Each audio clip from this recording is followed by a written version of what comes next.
Feel me?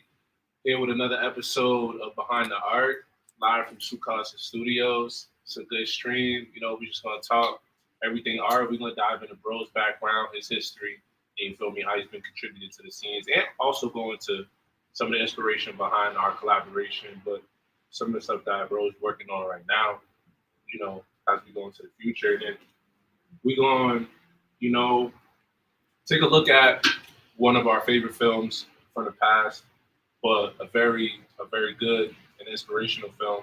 Monumental. Yeah, monumental to say the least. Basquiat, throw that on, and we're gonna review that and kind of look at the intersections between Basquiat, how it relates to the EP. Life could be different, but just our lives as artists in general, and the kind of translations and the inspirations we pull from that. And we had that conversation. We got the good loud in the air. Feel me, doing what it needs to do. The good art, good people. You know that. But how you been, though, bro? I've been good, man. I've been good. Just relaxing. Right. Transitioning. Yeah. 2025 has been it's been a fucking whirlwind so far. I can't knock it for what it's got to offer. Yeah, that's a fact. That's a fact. So rough beginnings only come out to like great endings. So yeah, we expecting great things out of this type shit. Well, I know you kind of like in the midst of a move. You feel me, getting some things together, moving into the further into the city. Yeah, getting into Harvard Square, getting Yeah. into what that whole bubble has to offer. It's a whole world in there. People get fucking lost in it day to day. Yeah. So it's just like, especially with the whole aristocratic kind of atmosphere that place has to offer. Yeah. In a sense, where it's just kind of like, it's the who's who Tight. hang out in that area. Tight. Where it's not necessarily like giving more so humanity. It's not giving you that groundedness that you want from the world. Yeah. Harvard Square. It's a bubble. Yeah, exactly. It was created for the university.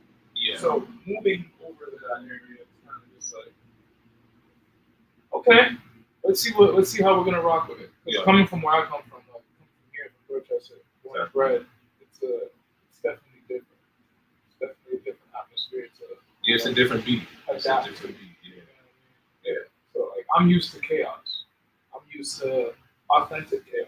Let's talk about that. I want to dive into that because it's actually something that I feel like in our community, a lot of times it's like overlooked, and we don't even realize that we the resilience that we show on a day to day is our ability to operate within this chaos and within all this madness, and still be able to have success, still be able to find peace and happiness, still be able to make ends meet, still be able to wake up the next day exactly, and like literally be happy to be at work. Exactly, and then continue to find the passion and the drive to execute and self-sustain. Like and then on top of that, being artists, like us being artists, we know what that comes with. But just like on the mental side, I think a lot of times it's like overlooked. And when you talk about what you kind of just mentioned, like the operating chaos and kind of how we have to naturally do that through the ways that we're raised and environments that we come up in, and then we're kind of built and programmed in a way to kind of naturally just be able to deal with that disposition. Like, how do you, being that you mentioned, being from Dorchester, feeling like you grew up in chaos and kind of like being resilient through that. And not so much chaos, because like sometimes chaos can be misconstrued, but have a negative connotation. It was more so like this authentic beauty. That came with this chaotic scenario that I was born into. Yeah. You get what I'm saying? More so like this chaos that was brewing around me wasn't necessarily deterring me from getting anything that I need to get done. Yeah. But it was only adding to the experience. It was adding to the nuances of like life. Yeah. It was adding to, a walk to school doesn't just have to be a walk to school. Okay, talk to me. A walk to school can be you seeing yellow tape on your way to school and wondering to yourself, damn, why is that yellow tape there? Yeah.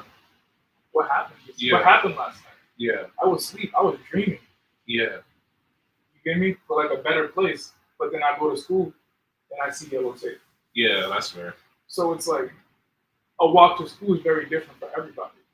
However, I normalize chaos in my mind. Hence why now it seems so authentic. It seems genuine. Oh, this is how life is supposed to be. Yeah. You know what I mean? So it's like that walk of life for everyone, whether it be you going to the store, whether you taking that trip with your mom to the grocery store can be different for so many different people, especially for a lot of kids growing up in Rochester. That's fair. You know what I mean? There's so many things that can happen in transports if you leaving your home and going to the grocery store. Yeah. People lost their life in that 5 minutes. It's true. You get me? This is true. So it's just like, it's authentic chaos for a reason. Yeah. This is a mess that we didn't ask for, but it's there. Yeah. And we were born into it. Now it's how do we adapt from that? How do we grow from that? How do we create that happiness that, like, at the end of the day, we know that when we come back home, we're coming back home to bullshit. Yeah. You know what I mean? But we still wake up in the bullshit and be like, hey, yo, no. It's time to get to it. Exactly. This isn't my end all be all. Yeah. I'm not trying to leave it for the rest of the world. So, like, that being said, you mentioned growing up in Dorchester. How did you kind of like, when was that defining moment? I know we talked before because we've been building for some time and kind of just like, as we collabed on the music, but like kind of figuring out the artwork. But we sat down and we kind of talked about upbringing and kind of how that, like, getting to this point as artists and kind of what the viewpoint for the future is. I think you pointing out perspective you was able to have kind of through certain situations and kind of finding yourself in circumstances of like just doing the regular things in life, like something as simple as a walk to school, but like speak to growing up in this neighborhood, specifically in Dorchester, and like how that, like, when was the moment that kind of shaped, the mindset that you have now to be able to have the perspective to say like, you know what, I'm reclaiming what chaos means to me and how I define it, opposed to the traditional negative connotation that it might come with. I think that the moment that it hit me, where my mind was kind of like, was like when I was walking home from school one day, and my homie Ronnie told me that my homie Campbell had died.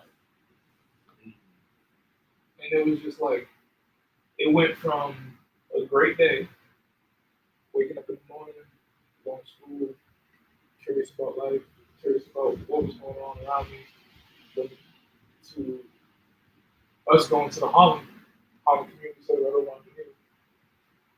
So Ronnie being like, yo, bro, Campbell just got popped, bro. And I'm just like, hey, what? Like, distraught. You know what I mean? Yeah. Just completely distraught. And this was a person who, I want to say, had life by the balls in a way. You know what I mean? This was a person who was, you've spoken about this, who was audacious. You know what I mean? Who was a person who didn't necessarily care about the circumstance or the outcome. You know what I mean? He was more so tapped into existence.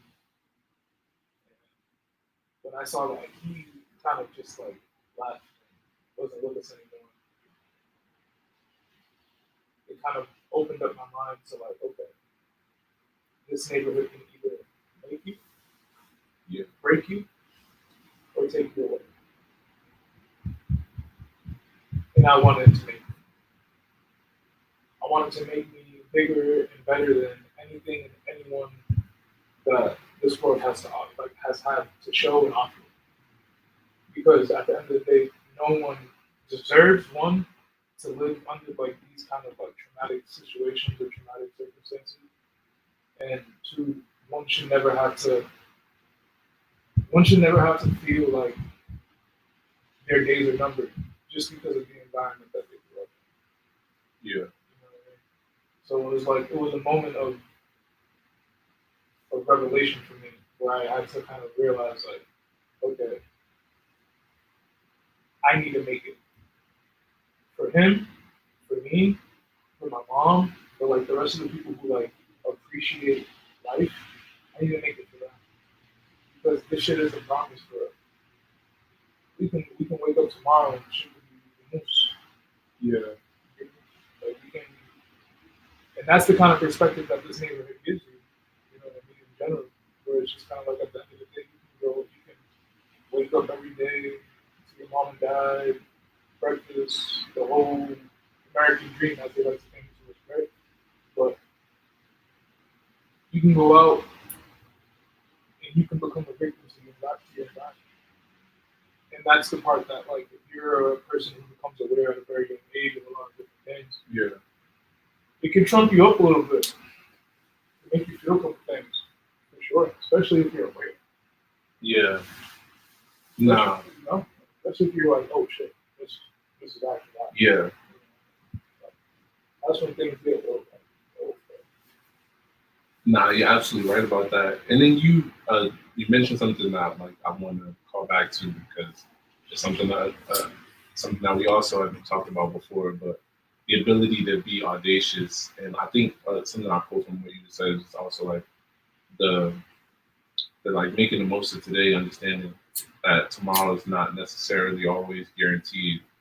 And it isn't until those, unfortunate moments, we're kind of faced with those unfortunate moments we um, that we understand that that's reality. But to the point of being audacious, because you spoke about this before, I felt like that was a perfect word to kind of describe some of the energy that I felt like a lot of the passionate folks that come from communities like we come from have the ability to be, and maybe we don't necessarily also always understand or have found the word that we identify with. But like, I think it's great because it's like great point to segue is like, an artist that we fuck with a lot. Basquiat, I feel like very, very audacious on his work, his endeavors, his ability, and I feel like his being alone type.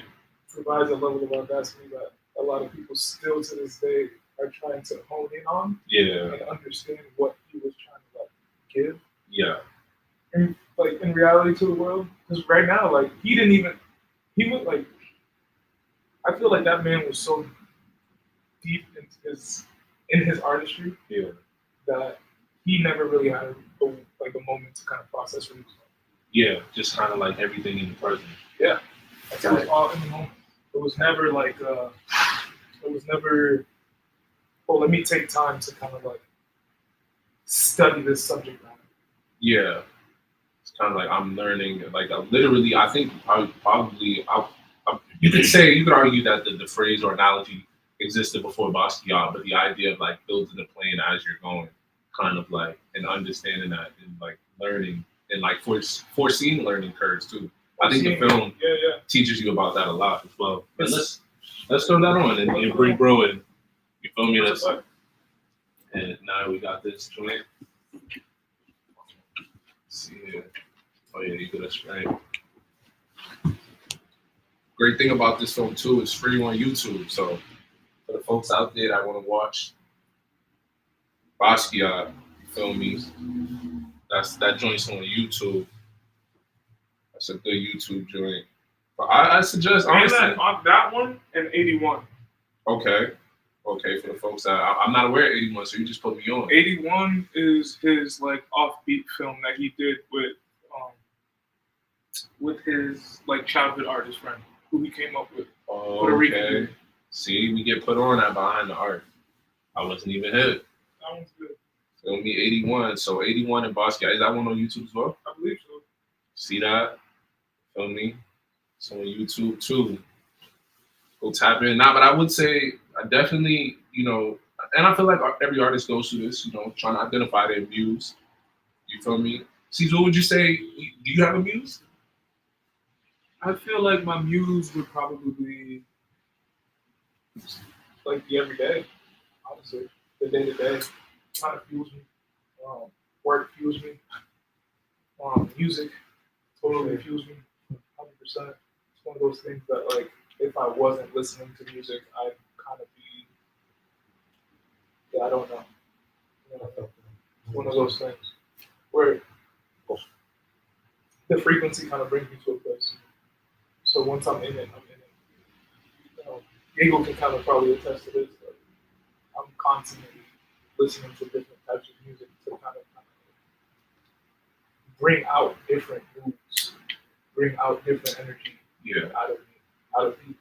You know what I mean? It's that spiritual. Yeah. Music for that. It's that spiritual. We just brought bro on. We might as well introduce bro to the stream. You know me? Ryan. It's my homie right here, met him a couple years ago. He's been with me, rocking, supporting, just like general rock in the corner. Anytime, any moment. You got it. That's what's up. I think that's a great actually touch point. Talk about like those as an artist, and you talk about community building. Being artists is like as we establish and build relationships and kind of foster relationships and continue to develop community. Like how important that is, especially to creativity. You think about perspective and what people think, and like how that then affects your work, what it informs your work. Like how has that been? Because we talked about navigating kind of as artists a local Massachusetts scene. But like, how has that process been in recent since we last spoke? I would say, I would, if there's been any updates or anything different in that space, or I'll be honest with you, bro. Really fortunate, totally transparent. I feel like the nature of community here in Boston has grown in an interesting way. Hence why we're doing this, having this conversation in itself, right? But community is made here not organically. You have to make it happen. yeah, Whether it grows organically, that's up to the two seeds that connect. Okay? yeah, But it's very hard to organically grow different seeds around the city when sometimes it feels like everyone's in the rat race, fighting for resources, yeah, fighting for space, fighting for whatever it is, opportunities. You know what I mean? And at times it leaves the artist in a space where all he's left to do is just create. Where seeking community just kind of becomes secondary. yeah, When it's one of the most primary things that you should be doing when you're creating. Because the power of collaboration is so deep. yeah, So it's like, as a creative, sometimes not being able to find that community, it's like shooting myself in the foot. So it's hard. It's like, it's almost like, all right, I can put myself out there as much as I possibly can, but at the end of the day, if the energy is not being reciprocated, I can only do so much. yeah, So I'm only left with my tools. yeah, So I keep sharpening my sword, keep getting after it. You know what I mean? We've reached this point just through me sharpening my sword. yeah, You know what I mean? So it's just like, with time it'll tell. exactly. And we spoke about being authentic, and like that's the piece that kind of trumps all. Yeah, Once you're authentic and you stick true to self, so I feel like that's all that really matters. yeah. Things will work out the way they're supposed to. Things will work out themselves. It's kind of interesting. Oh, what happened to them? We gotta get the joint pulled back up. Oh, maybe it's because if we're streaming from the phone, we gotta have the might have to, The video just stopped. oh, the video stuff. Okay, no worries, no tech difficulties, but That's how you gotta be though. You have to be true to yourself. no, I feel like that's important. I was gonna say it's like a perfect example of where I feel like at the time, because the film doesn't start off in the beginning of his life, but at the time where Boss was at, like more of like trying to figure out why, what he had to do to really make it, like take his career to the next level. I think it was a great depiction of that, like, that the challenge of building and developing community and figuring out your tribe and all those things that every artist kind of goes through. And ultimately just having to like trust himself. Yeah, Because niggas ain't fucking with it. You feel me? At the end of the day, Basquiat was roaming around the Lower East Side. And nobody was fucking with it. Nah, he was doing what he wanted to do. It wasn't until he was literally homeless. You know what I mean? He literally had one person stream up against one of his like scriptures. Because that's what he did. yeah, He just left scriptures around like the Lower East Side. And one person thought of it. Was like, oh wow, this is actually profound. Way more profound. Like this person, this person is not just an artist. Like this person is a poet. This person is more than meets the eye. yeah, You get me? And it takes anyone, to kind of see out of themselves, step away from themselves, and be like, oh wait, somebody's throwing some introspective shit into the world. people should probably pay attention. It only takes one. Yeah, and I think that's the dope thing. And only to your point of it all only taking one, that impact from that one person can be that individual can be the person that then changes the entire perspective on your work and things of that nature. I think what do you think about that challenge as an artist of like the many versus the few of like, you know, sometimes I feel like as human beings, but more so as artists, we have phases in our artistry because it's like a continued discovery, right? And then there might be certain part of your phase, excuse me, where like you're kind of, I think like ego death has to be a phase as an artist that you experience. But I think there's a bunch of different variables within like your ego dying or being able to kill off your ego or maintain it because you kind of have to, as an artist, you have to have some sense of an ego in order to operate. But it needs to be compartmentalized, not necessarily maintained, because I feel like maintain sets the connotation that you have something that could possibly be out of control. And that means you never went through the phase of killing your ego and understanding. Because I feel like as an artist, once you kill your ego, you don't necessarily, it doesn't go away, but like you then understand how to operate outside of your ego. Because to your point of like the collaboration, you as an artist, like art is rooted in collaboration.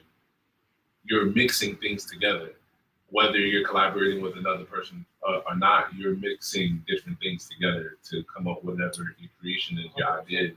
So, like, what do you think about that? Where the phases as an artist, where you kind of have to decide not only how you want to present yourself, but like again to being authentic, like how much of your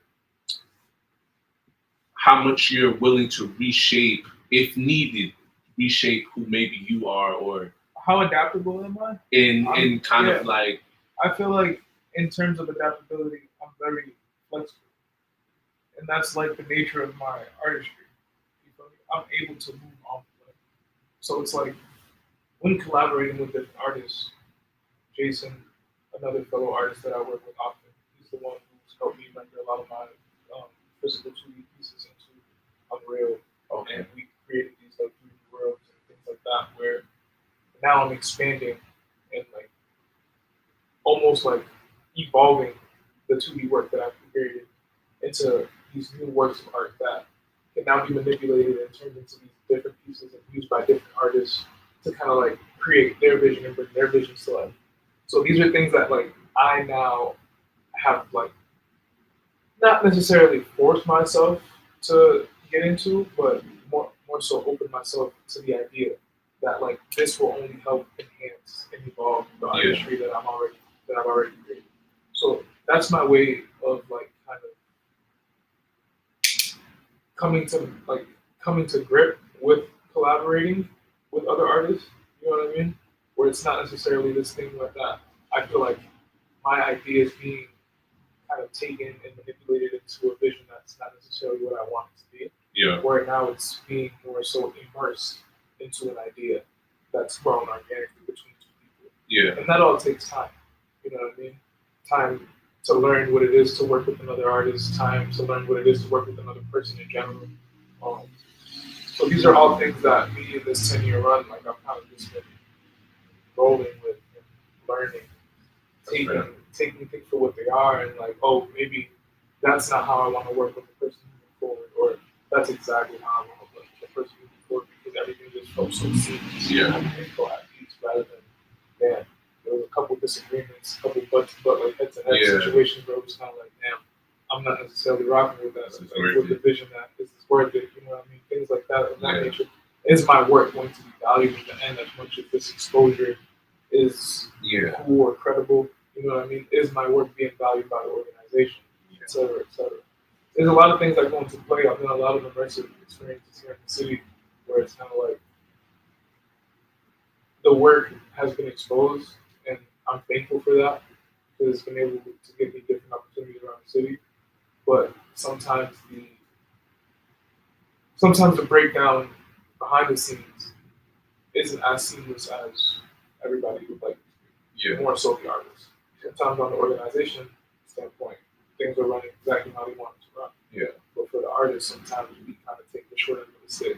We Yeah. have to go around all these runarounds to get our ideas out there. Yeah. You gotta talk to Peter, to talk to Paul, to jump through. But at the end of the day, Peter's showing people your idea. Yeah. And telling them, yeah, like this Yeah. is some great like work from some inner city artists, blah blah blah. Yeah. But at the end of the day, you're still giving that inner city artist whose work you're exposing and promoting the runaround. Yeah. I feel like, did that happen at some point? Another reason I really like this film too, it's crazy how everything segues back, is the framing. Yeah, You know, yeah. you're a big film person. You mentioned that 100%. when we connected. It's like, I feel like the framing, especially in the beginning, I know they cut. Oh, can we get the subtitles up just for because we don't have the audio for the audience? That's where, but like a lot of the framing, or I don't know how big you are on film, but like a lot of I'm into like I love wide frames and whatnot. 100%.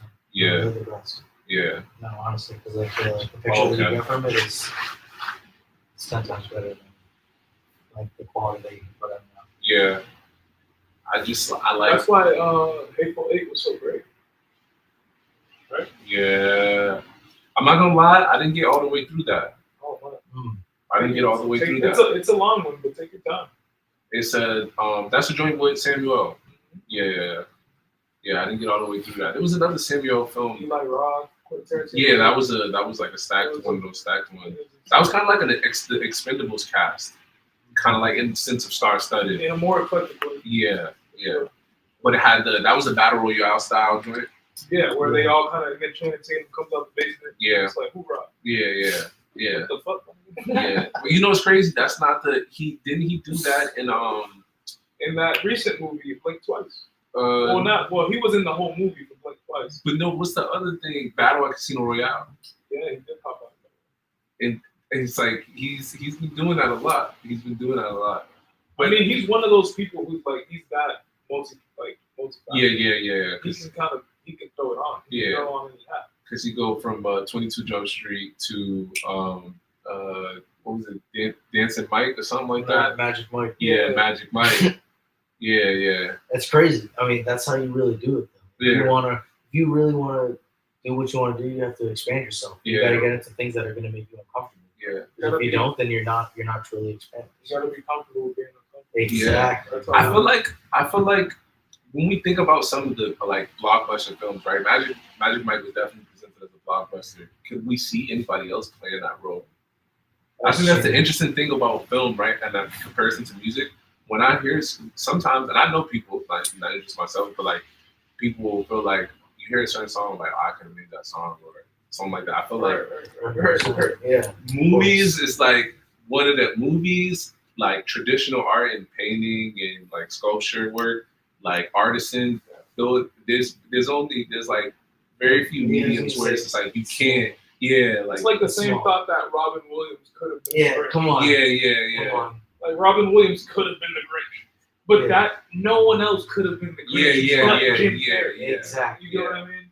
So it's like I get what you're saying. Yeah. I totally get. So who could have been?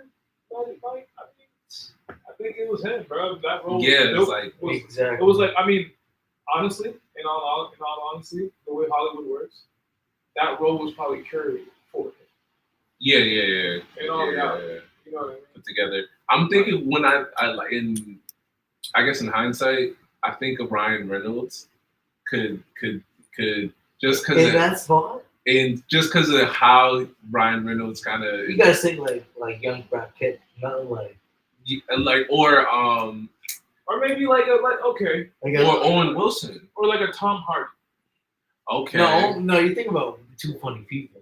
If you put in, we're thinking. The reason I said because Owen Wilson's type of humor. That's why. Yeah, 100%. I get it. Yeah. And I'm thinking humor in aesthetic, right? For what America would want to see as a person in that light. Yeah. Right. Like a Channing Tatum, sure. Yeah. Slow. But like, then you got like a person like Tom Hardy who could perhaps portray that same realm. Yeah. Just because he has kind of like that wittiness, like swagger to it, where it's kind of like it could come off. Yeah, We're here. We're mad. that's fine. You know what I mean? It's like, all right, cool. You know, it's like, all things to you, so- Or what's his name too? From Guardians of the Galaxy. Oh my Hey. god. Hey, Batista. No. That's hilarious. But nah, other homeboy could definitely. I'm forgetting his name right now, but no. Who, bro? Nah, come on, bro. I know. He doing all the Mint commercials right now too. No, that's Ryan. Like, that's Is it? all the, yeah. I forget other dude's name. That's Star-Lord, right? Star-Lord. Yeah. I can't think of his name. I know. Come on, I know. That's stupid saying Ryan Reynolds on that. Star-Lord. Well, Star-Lord could definitely be Magic Mike. That's hilarious. Like, for sure. But yo, I wanna honestly jump into some of the questions too that like I kind of had sent over. It's like kind of a more as far as the context of behind the art goes, because I felt like a lot of your answers were really great, because I appreciate you going in depth, because that also allowed me to learn more about you, other side of our conversations. But like one in particular that I thought was like really dope, because it kind of like even in the way you gave your answer was kind of like very poetic, and it was the storytelling. But I want to kind of dive into that, but like how like taking the opportunity like or seizing those moments. They talk about like seizing moments. It brings me to a time at one point where someone had like given me the idea of like as far as like a strategy like for a rollout. It was like, what if you did this? You kind of sent out, you did this campaign where you sent out a bunch of like notes or messages to like specific people that you wanted to get the music ahead of time, but you do it on Parliament paper. Like and scribe it and make it a thing in a special sealed envelope, like make it an entire experience so they feel like they're opening up something regal, because that's what you wanted the music to feel and sound regal. That could be a dope way to like roll out something that you felt like you're describing as contemporary, but like to the storytelling aspect. Absolutely. So people actually get it. So to your point on that note, real quick, just to like answer that little key. Recently, I was working behind the bar, and I had a bar guest come to me and with one of a flyer that we sent to the event. And it was like, we sent out like a bunch of like holiday offers, like, hey, if you come in with this flyer, you'll get like 15-20% off. And a person came in with it and pretty much like said, hey, like, we have this flyer, we got it in the mail, like, I want you to know, like, this is really cool. Like, just so you know, like, the traditional way of doing things still works. Yeah. You get what I'm trying to get at? Like, it was a moment where she was acknowledging, like, hey, I only saw this because it arrived at my home. Yeah. And it was something that felt personal. And it felt something that, like, I was connected to. Yeah. Rather than, like, we get a bunch of spam emails and offers and deals on our email every single day. Exactly. That we look past because it's just like, it's You know just it's a scam. It's just, one, you don't know if it's a scam, two, it's just another thing. Yeah. You get me? So it's just like, what that person put you onto in terms of sending those parliaments with scripture, it's going back to a time where you're making things a lot more personal. Yeah. Yeah. So it's like, that shit hits home in a different way to your audience. It's kind of like the same way Yasin Bey, like, most definitely these bros are like doing like the whole, their rollout to how they rolled out their recent EP. It's like, they're thinking about different ways to interact with their core audience, with the people who truly care about it. Obviously, you can put some shit out on Spotify, some shit out on Apple Music, and people might clickbait it. Yeah. You get me? But it's nothing concrete. It's not like they're really tapping into who you are. Yeah. In order to get that EP for Most Def and Talib, you have to subscribe to that Luminosity thing. You have to be a member. Yeah. You have to do the work in order to get something access. Exactly. And I feel like that's the part that's missing right now in art. It's being given too much to people. Also, you feel like the game is missing that exclusivity. I mean, a little bit, man. That's fair. That's a fair point. But because it brings me to my question, and it's perfect segue into the question because I was like, in this digital landscape, you speak of that like the idea of the email kind of just being another thing. And I think the reason why people appreciate physical things is because it's like in reality of which we're like again to it feeling personalized. You can customize things and really like create an individual experience for someone. How do, as an artist, like how are you kind of again to being adaptable?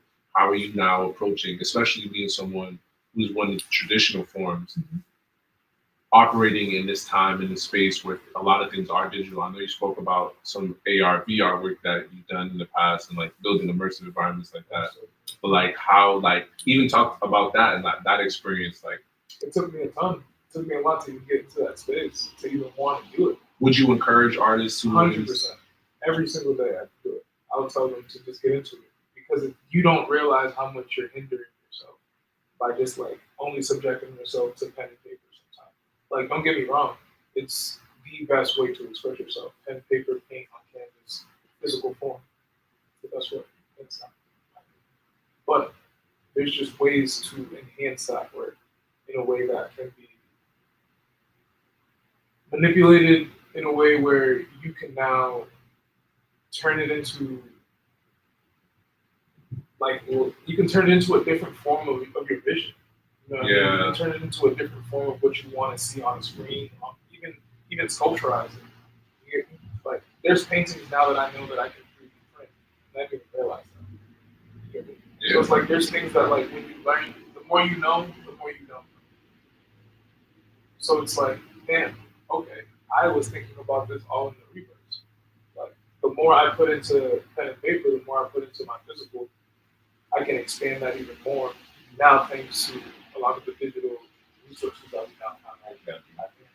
So it's like, at one point, I was looking at it as like, because the NFTs turned art into bullshit. Yeah. It turned it into just like another fake. Anybody can be an artist, right? Yeah. So it became a thing where it was just like, I'm anti-digital art because of that notion. But then I saw all the cool and like kind of organic things you can do with your art where you're not like compromising or losing any sense of self in the process. Nah, that's fair. That's fair. I mean, I could only imagine this is like takes a lot of research because I haven't jumped into the VR AR space myself, but like I can imagine an extensive amount of research. So it has you kind of playing this twofold because there's now this learning curve that you're kind of being introduced to and figuring out how you integrate it into your work and kind of like then presenting that in a way of sort, but like also like having to focus on something outside of the art. Like, how is that process? Because that's something I feel like as a lot of artists, we have these projects. I feel like in life, everybody's just like a bona fide project manager. Everything is a project. I remember seeing something the other day that was an article on someone wrote on how just in like in a general sense, looking for a full-time job, looking for a job is a full-time job. For sure. And so like when I think of the like how that translates to being an artist, when you then have to focus to learn new things, it's like, you know, working a job, you know, there's on-the-job trainings. There are job trainings that you participate in when you're working a job. For artists, a lot of times those trainings are, you know, you're doing that learning yourself, or no one's kind of providing those trainings for you. There's no specific set. Yeah, there's no specific sector of the industry where that's their whole focus is working on better ways to do this, do that, and then selling it or presenting. You're seeing it a lot more now within the artist community. You see a lot of artists supplying like mentorship to different artists. There be different workshops. And stuff like different things. However, it's still very monotonous in that way, like where it's like you don't really see it. Okay. On the bigger screen. You get it?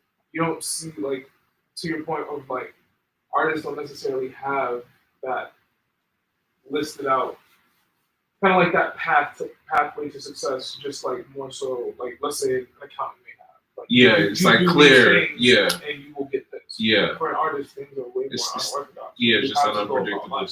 stretch. That's Yeah. why when you asked me earlier, like, what's my muse? It's like my muse is life, bro. Yeah. Like this right now makes me want to get into it.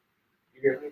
Like this conversation has inspired like another pathway inside my mind to want to make art in a way where it's like, okay, let's open up the subject matter a bit more to what people might not think they. You know what I mean? Yeah. More speaking back on like the reason why some of these great people who we're watching right now, like Basquiat, Picasso, like David, you get me? Like, Yeah. Diego Da Vinci, you know what I mean? All these different artists who like were pushing the envelope just a bit more Yeah. because they were done with what they were seeing. They were done with the mundane. Yeah. They were done with the bullshit. You know, Kind of just past the present. past it. Nah, that's fair. Tapping into something else, wanting to tap into something else. Yeah, that desire to tap into more. So how do you find yourself balancing that when you're trying to find? Because I'm pretty sure again there's context to you learning more about that AR space and stuff like. So it's like, what is the balancing act like that? And this is, by the way, this is the best scene of the film, like where he teaches him exactly everything he needs to know in a 45-second conversation. And like if you're someone who doesn't like long form content, skip to this scene in particular. If you want to know how to make it in life as an artist, you can listen to this, but also understand that there's nuance. There's nuance to everything. This scene and the scene when they're in the apartment, just kind of like speaking out and like altering the television. Yeah. Pretty much doing like, honestly, in that time, what they were doing was super innovative. They were cutting images and re-editing videos that like they were seeing on regular TV. Yeah, not the birth of mixed media, but in that way. One can say. Yeah. You get me? Because there was forms of it that existed before. Sure. Like, but it was very like again like. But then again, it's like how far back can you even go and reference it? Yeah. Because the older like there's gaps. There's large gaps. There are large gaps. There was like these Russian escapades that happened during like the late 40s and 50s. But then after that, it was like the Warhol mixed media era. Yeah. Where he was tapping into what it was to play with video and photography, obviously. That's his change. But then what these guys introduced during this movie was interesting because it was like that was kind of like the foreground for everything that came after. Exactly. To your point of being past the present. Past it. They were seeing what they were like. They were seeing their reality and being like, this is boring. Yeah, exactly. This is boring as fuck. Yeah. I hate this. Yeah. You get me? Let's be more. Yeah. Let's do more. Let's tap into feeling. Let's tap into moods. Let's tap into, what does this frequency of images make me feel? Yeah. Under this influence, under this feel, under this vibe, with this light setting. You get me? We're tapping into everything at this point. All the different sensory emotions. Exactly. Exactly. So it's just like, at that point as an artist, you have to look at all those things. When you're playing that balancing act of like, okay, how are we going to push the envelope? How are we pushing the envelope within ourselves? Yeah. Are we exposing ourselves to different experiences? Are we exposing ourselves to different feelings? Are we exposing ourselves to different moods? What are we doing? Yeah. In order to grasp onto these different things that will inspire us? Yeah. It can't just be an idea of what we want to express. Let me just throw this on and this is going to inspire you. Yeah, we have to actually go. That's interesting you say that because I feel like personally I'm in a space of doing that right now, like currently, and not trying to like a reintroduction of doing that and like yearning to not try to force anything out and allow like stuff to naturally take place and the inspiration of words to come naturally, like finding the words naturally, not trying to like move away from it or dodge it in any aspect. The idea of like something as simple as getting in the studio, not necessarily trying to not do it, but like if it's not there, not trying to force it, because I go through those phases. I feel like as artists, you're there, every day you're in the studio, But then there's times and period where you kind of, they say, for lack of a better term, was just like going out and experiencing life, like go live, go smell some fresh air, go do something. but intentionally saying yes to those predicaments that you don't necessarily have a gut feeling on, so you can't describe where it's going to go, and that you may have been unsure of in the past. If you're truly trying to say you're trying to embrace more and be open to things. So I'll never forget what fellow artist my friend Jason told me one day. We were painting for like hours one day. Pretty sure we started at like 12 in the afternoon. Bro, we stopped like around 10, and we stopped at 10 only because he was like, bro, we need to get out of here, we need to go dance. Fine. We need to go to the bar, we need to go to like Middlesex, we need to go to the Leeds, we need to go somewhere, we gotta go just like get this shit off, right? Yeah. Honestly. And we did just that. We went to the Leeds. Bro, we got a couple things, we smoked, we chilled. I danced my ass off that night. And we went back to the studio, bro, and we finished everything we were doing. Because sometimes, like, you just need another form of expression. Yeah. To pull you back to where you were at, to get you back in that mood. I spoke to about this shit hella with, where it's just kind of like, you don't know what you need sometimes, like creatively, until you step into another one, until you read another Bible. Because sometimes we're so stuck on our Bible, our creative Bible. This is my artistry. This is what I'm going to do. This is what I'm going to get into. You know what I mean? So we like different religions. Sometimes we like to latch on to like different little techniques, different strategies. You know, and we're so stuck on like, oh, this is fuck. But I've been told that if I stay in this lane and do this, I've learned a lot recently that the more we kind of embrace different ideologies, different mythologies of different artists, different craftsmen, different artisans, the more you enhance your art. Yeah. You know what I mean? So it's like, that's why tapping in with you and working with you as a rapper musician, it's helped me open up a different port. Yeah. That's, I'm sure. Yeah, likewise. You know what I mean? Vice versa. And that's just the beauty. That's the master of the art. Yeah. Right there. You know what I mean? It's like the more this happens, the more this shit enhances. You see it every day. You see rappers every single day tapping in more with artists to get their visions out in a bigger way. Westside Guns kind of set that trend with good. Yeah. You know what I mean? That comment. Yeah. So the line goes on. Where it's just like these are people who are tapping in with people who are empathetic, who are being vulnerable as much as they're being vulnerable on these tracks. Yeah. To show this beautiful synchronized image. Yeah. Of art. Music. Yeah. You know what I mean? So, to that point, I was watching. I feel like, the context. The only context really would be here is because I'm not. If I'm not mistaken, Basquiat was of Creole descent. he was Haitian. Yeah, he's Haitian. So, which Vibes is not, but I don't know if y'all seen recently Vibes Cartel interview with academics. I'm not gonna lie, for my academics people out there, I know sometimes I don't be feeling Axe take too, but I knew from that interview, I could tell we gotta cut Axe a little bit of slack. He was wild for what he said about LA, but I can tell he is. Wait, what did he say about LA? Oh, I don't even want to repeat it. Like, you know, he said LA should have burned, should deserve it. Yeah. It was that statement. Oh, wow. Yeah. I mean, that's not a line. All right. I mean, we can break that down a little bit. I mean, like at the end of the day, I don't agree at all. Yeah. Like, with his statement. Yeah. At all. Because there were still a lot of real people who got impacted by what happened. Yeah. Like a lot of real people. Yeah. It wasn't just rich people who got affected by what happened. Yeah.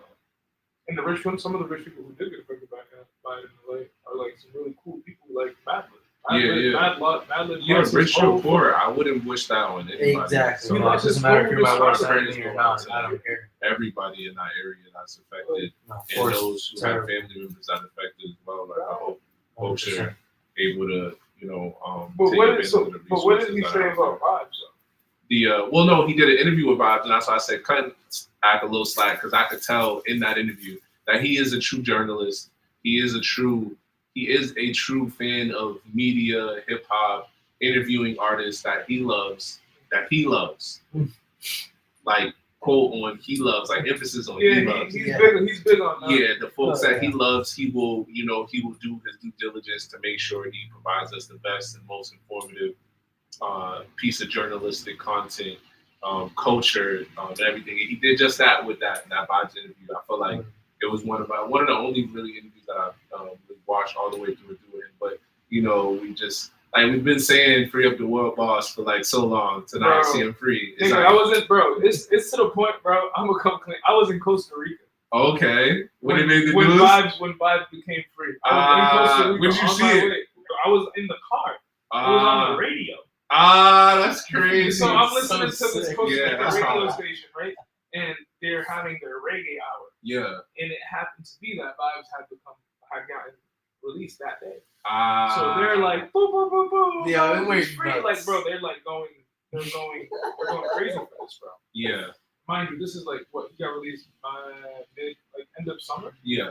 And end of July. Yeah. End of July, beginning of August. Yeah. And I'm out there and I'm hearing this shit and I'm like, yo, there's no way that man's reach is that far. Yeah. That's when I realized, myself multiple times throughout the interview where it's just like global. I had to rephrase himself to say global, like global superstar. 100%. Like very vibes. much so. But then I think about how, and not that it's any slight, because I think it's still hard to do to maintain it, to achieve and maintain that level of success. But like him being in a much smaller market that Jamaica is, and being in the Caribbeans, him being very unique to his style and being one of the only very few to like take that approach. Sorry guys, another underrated scene. Oh yeah, this is a really good one. This is like, This is. But the context was kind of like the locks. Boss has locks. Vibes has locks. Had longer locks back then. But still has locks going now. But it was just dope to really see. Like I guess that was the point there. It was dope to see kind of fan out and Vibes kind of go through his story and give us more context. Even social media, like seeing social media do what they did with like him coming out and like him putting out his shit. That was so fucking sick. Introducing Vanessa Bling as Gaza Slim. Yo, come on, bro. That shit was so vibey. That was amazing. My entire childhood. That's why I could see. I understand. You understand. I understand the excitement and being able to sit across from crazy, 100%. crazy. I think I further understood bro's impact on culture when I went to Jamaica.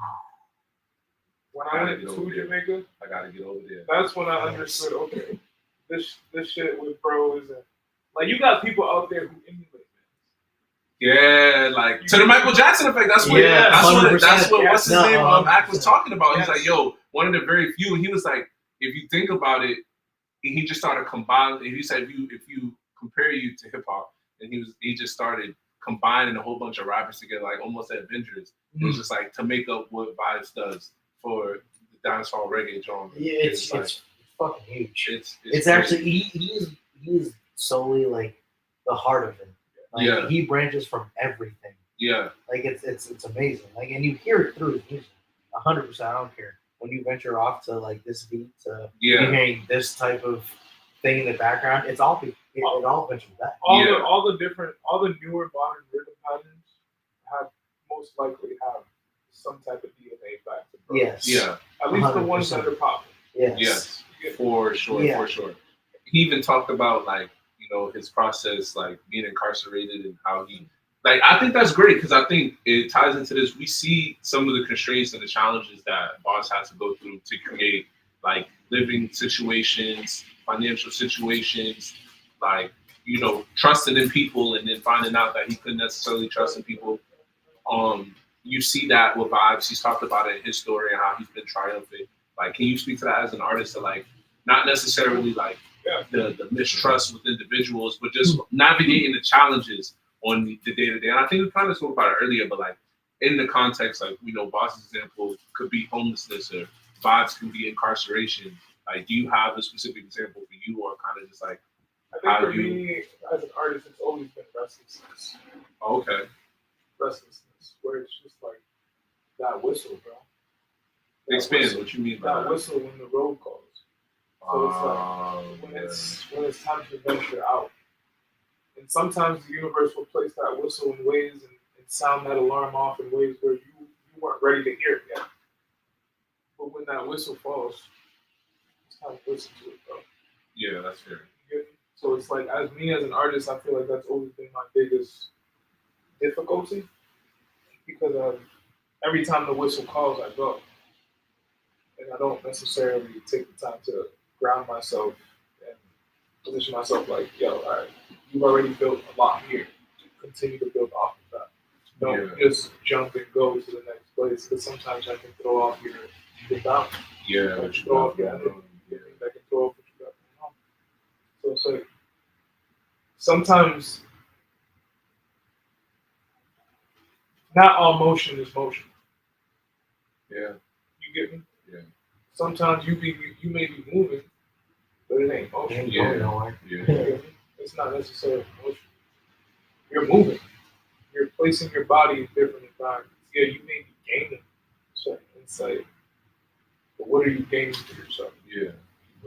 Like, the insight's good, it's knowledge, but what are you putting? How are you applying that knowledge back into you?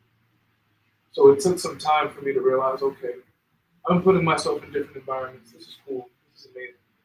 Experiencing new things, new people, new art, new colors, new expression, new chaos. But what am I internalizing for this? Yeah. Am I staying here long enough to internalize it? Why am I just jumping at the moment that the whistle blows? Yeah. Stay put. You get me? Stay put. How long is long enough? Exactly. That's what I'm saying. Yeah, but that's a good question. How long is long enough? But it's like, how long you have to give yourself time in order to feel like you've been there long. No, for sure. You get me? When you don't give yourself that time to feel like it. If you step in there and you're there for, let's say, 3-4 hours, you're gonna feel the type of vibe that you're at. You would have probably felt that vibe an hour too. Sometimes you do. No, for sure. And sometimes the vibe will change. Sometimes it's like, sometimes you enter a scenario where you're in a room, you're in a space, you're in a city that's making you feel like, okay, we've all been in those situations. I can live in this city I can see myself living here for a while now. Yeah. I can see myself living here for like a year. I love those dopamines. You know what I mean? It's a great feeling. And sometimes we can run off that for a while. Yeah. Sometimes human, especially if the vibes are that right. Yeah. And the creative energy is that right in the atmosphere. So it's like, and I've always been that kind of person. If the vibe is right, let's continue to build off. Yes. I was just gonna say, what's wrong with continuing to be with it? If you're gonna be able to have that same dopamine, let's say for 3-4 months, and then you strike another spot, and that spot gives you the same amount of dopamine, but it's is it gonna hurt to be in the same spot? But at that point, what are we reaching for? You're reaching for your success. That's one perspective, but what are we reaching for? Are we only reaching for that dopamine high, or are we reaching for that self-sufficient kind of energy that we're opposite? Yeah, you want to what be we want. 100%. You're not reaching for it to get that same high. You're reaching for it to be one. Right. We're not reaching for like, oh, this environment is gonna give me what I need right now. We're not reaching for that. We're reaching for me being in this environment. Me being in this environment, doing me is giving me what I need. Right now. Yes. You get me? That's 100%. What we're reaching for. Yeah. We're not reaching for the opposite of that. You don't whereas before it was like I was reaching for, I need to get the fuck out of Dodge to get inspiration. You know what I mean?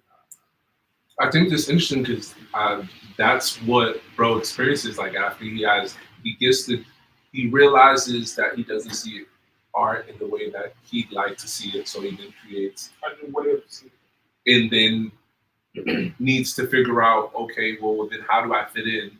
Only to realize that he doesn't fit in, but then to remain and decides, well, then to go away from the system because you feel like you identify you don't fit in, so you remove yourself from the system, but then understand that that's a part of the quarrels of being an artist is to participate. So you then do it to the degree that you want to, and now you going back, you found people, you found your small tribe, and now everybody, y'all are still within everything, but everybody identifies you as. And back to the Before alternative was alternative. Right. Yeah, that's crazy. That. And that was like, and that's when you, and that was just him tapping into a frequency that happened to be the same as his tribe, which were people who happened to be like literally just floating at a high frequency like him. Exactly. The Madonnas. Yeah. Right? The Keith Herons. Yeah.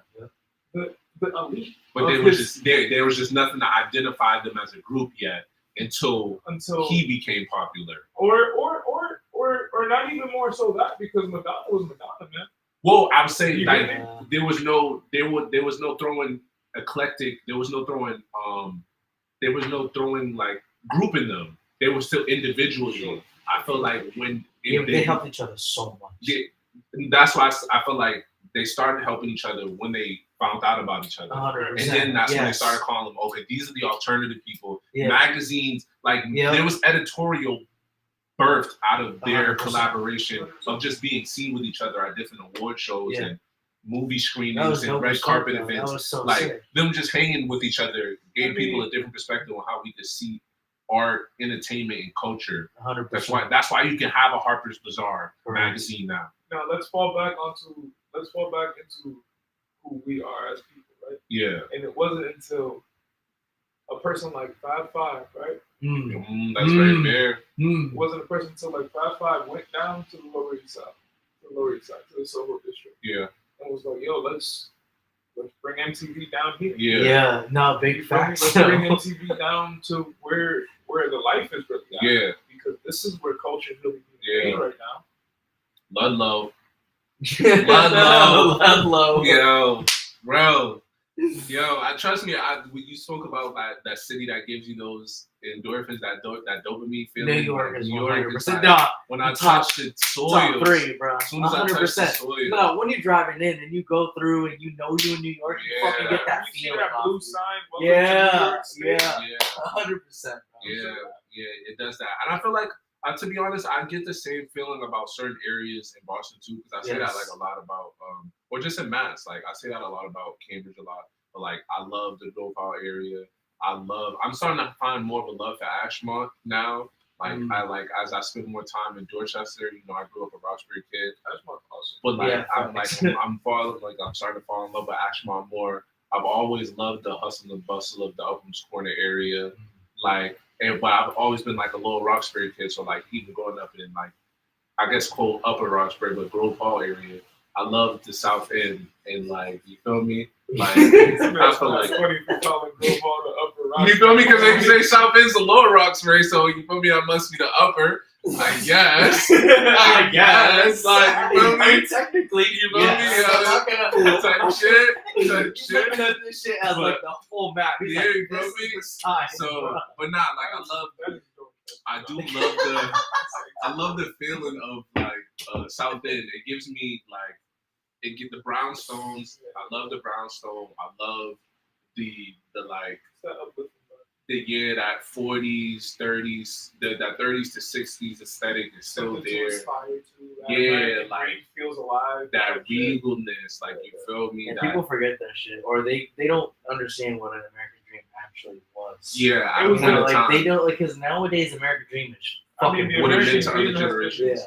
It's been altered generation after generation. It's kind of been not necessarily altered, more so it's changed. But I feel like in its essence, it's like similar in its essence. It's still around if you want to believe. Yeah, because I know plenty of people who I work with that they still like you were talking like they still aspire to that. They have 2 jobs. Whether you see them at a different area and you think that they're just working harder here, like they know where they're grabbing the money. That's the American dream, bro. Is being able to come here and make their money in the Yeah, for sure. Because I mean, I've seen that with my parents. My parents came I here. was telling them a story earlier about homie who came here about 2 months ago. He started working at the restaurant that I work at, and I go out to take out the trash at my crib. And who do I see cleaning in the hallways? Like in my lobby hallway, I see bro who just got here 2 months ago. So in a matter of 2 months, a man with minimal paperwork Nothing. Basically. was able to pretty much get himself 2 jobs right away. Where I know people personally who will complain to me that there are no jobs in Boston. Yeah, come on, complain daily. Saying And that, shit. and that there are no ways to make money in this city. And that this shit is too expensive. And it's just like, cool, are you trying? Yeah. Are you working hard enough? Because they don't want to think What's your concept right now? What's your concept of what you want in your life? Exactly. They don't want to think about what How do you want to think? It's kind of weird, bro. There's a difference between want and need. Right. Like you don't need all the shit that you want. Like, and you get really locked up on it because of being here and of being up on like how the prices are around here, or just being like we got to do on a daily basis. Going to the grocery store ain't what it was fucking 5 years ago, bro. I can look at my Walmart cart and look what groceries was then, and then look at it now and be like, that's fucking insane. Whether it was $90 back then, that's $180 check now. That's fucking insane. Yeah, that's for bare minimums. Yeah. Yeah, but y'all hear what they doing with the certain shit is having a callback. Georgia, they stopped all events sales on all poultry items. Oh, yeah, they did that at Costco. They did that up here too. Oh, yeah, that's why. Yeah, that's why people being within Costco. Yeah, that's why the egg shortage is a thing. I'm glad I saw it. Yeah, that's why we saw that Costco thing, and I was like people delivering Costco, and I was like, yeah, that's insane because it's just the fact that they have what they have, and they can just easily just be like, here, you want to deliver? All you need is our membership. You need to be a part of us. That's crazy.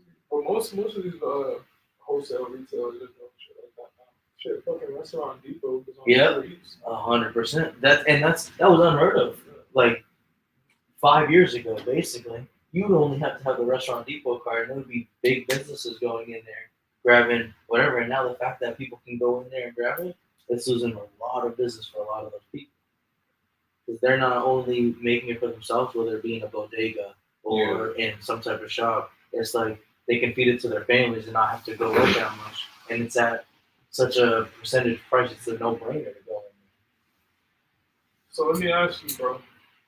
You seeing kind of like the breakdown of what the country right now is going through. Tomorrow being inauguration. Today, then like low-key banning TikTok, but then like putting it back on. That was insane.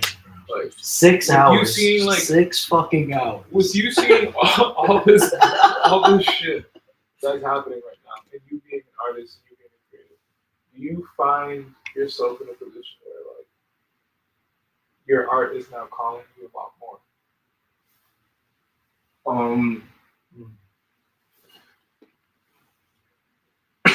That's a great question. I think it is, and I feel like it's interesting because it even ties into the vibes thing, and that brings me back to the vibes thing.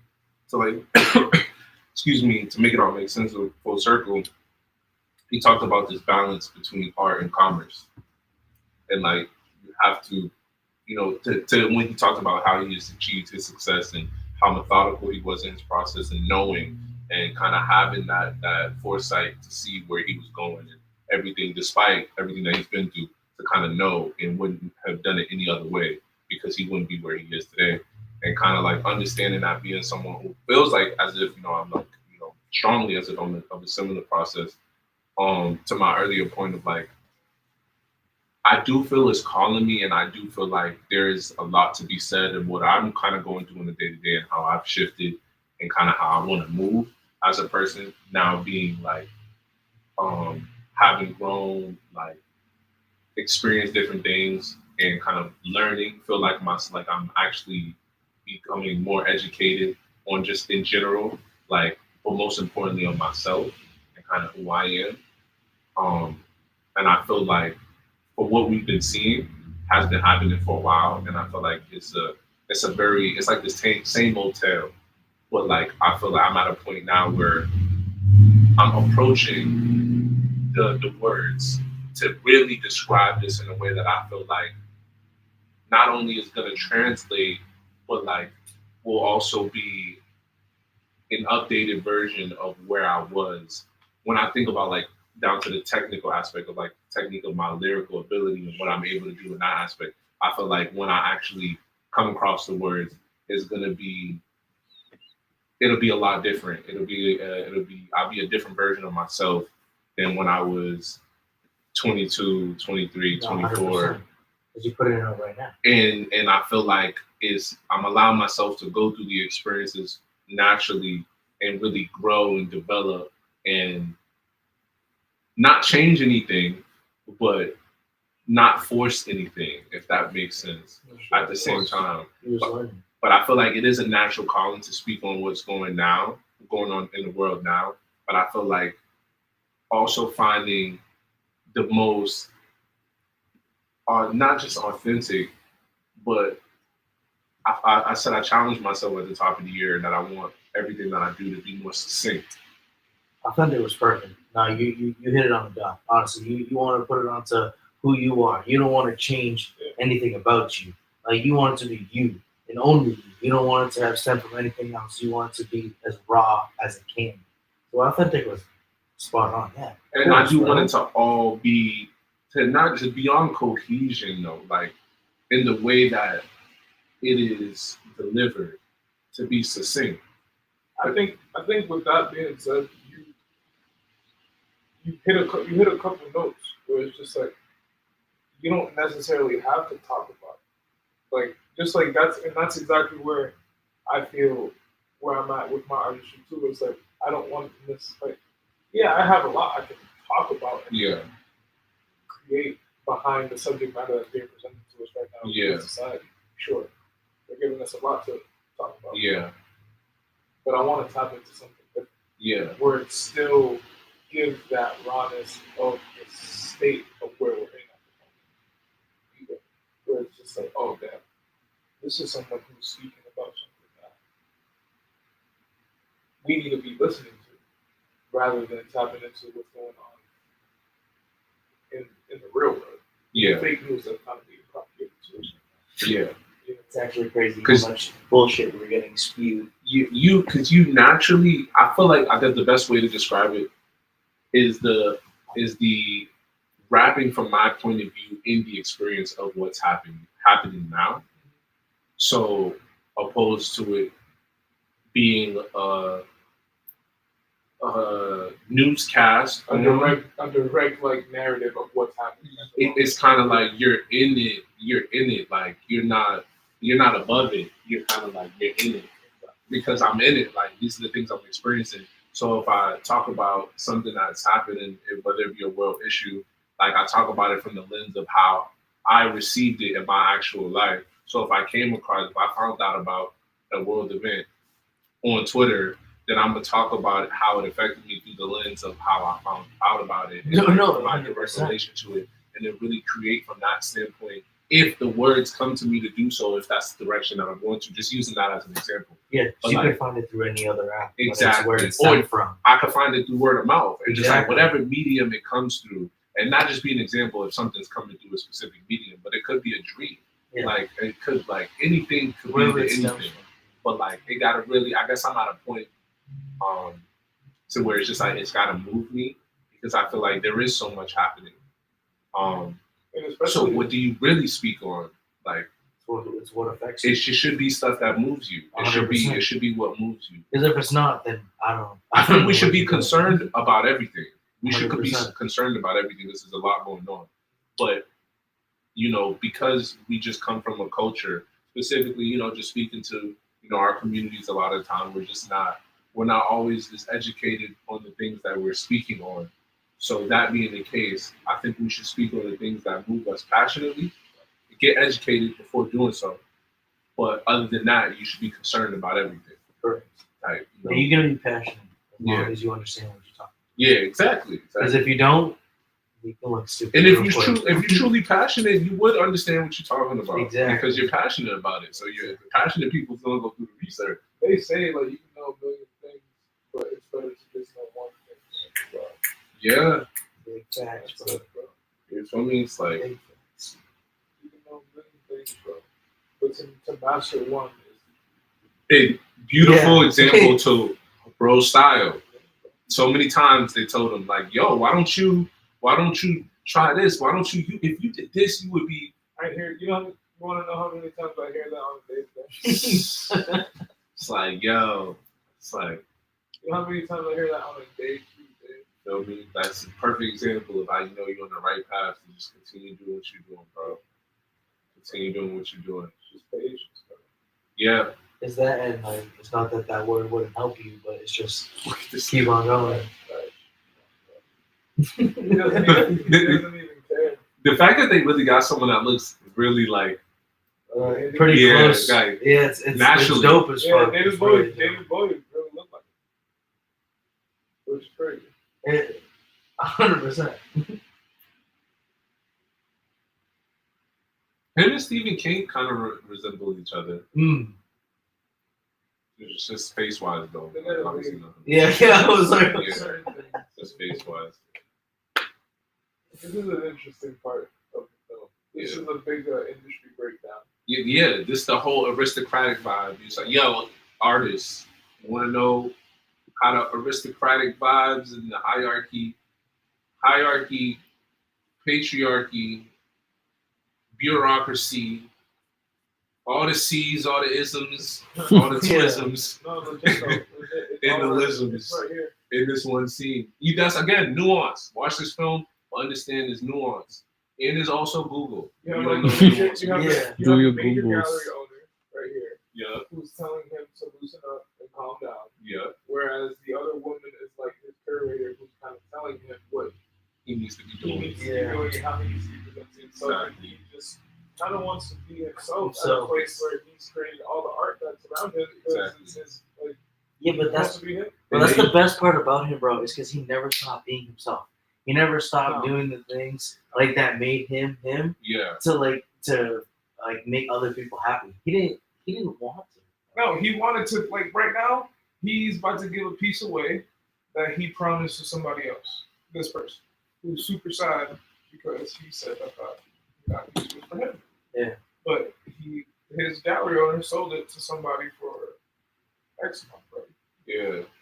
And now He's a little, hurt. of course, yeah, because he said that he was gonna give it to somebody else when it's not even that person's to sell. And that's what they do to the organization. How Caesar speaking on the organization earlier versus the artist. It's like we brought these people here. This is an opportunity for our organization to make money. So it's a little bit bigger than you just giving a piece away. Yeah. Where that's your creativity, when you kind of sign into these agreements, when you opt into these opportunities, and look, and then so it's like to a point of like community, right? How as an artist, this being a supporter, a friend, a A person who kind of collaborator, helped you get into the light. how do you then, knowing this is what you were looking to do, how do you then handle those situations? Because you still got a family to feed. Yeah, it's really You still hard got, because like, he knows how good it is. I like this scene where they kind of freeze everybody, and because it kind of speaks to like the conscience of he's in, like is the self state, and then He's on the top of the world right now. Yeah, He's on the top. He's literally at this moment. He's literally at his like one of his peaks. You know what's interesting? Because there's a very similar scene in a new film called The Complete Unknown. It's the Bob Dylan biopic. I was talking to you about it. Everybody fucking loving that. Since we spoke about that film, I haven't watched it yet.